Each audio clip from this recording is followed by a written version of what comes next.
Welcome back to Tutorials Point. In today's video, we are going to learn how to delete your Tiny account. Before starting, you can subscribe to our channel for more videos and updates. So let's get started. As you can see that I am already logged in and this is my particular profile's homepage. So to simply delete your account, all you have to do is tap on this ripple-like icon next to bell icon on the bottom right corner of the list.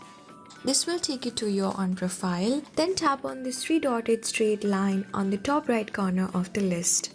This will give you various options.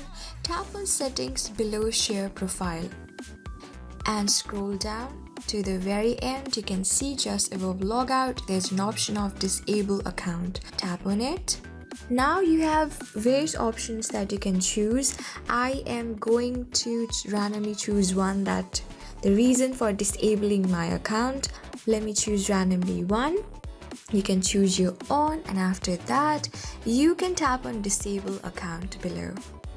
Just by doing it you can see that your account is paused and then you can tap on logout below. Tap on logout. And simply you can see that your account has been disabled. So this is how you do it. So I hope this video was really helpful for you and I was able to help you. I'm going to see you in the next video. Till then, keep calm, stay safe and goodbye.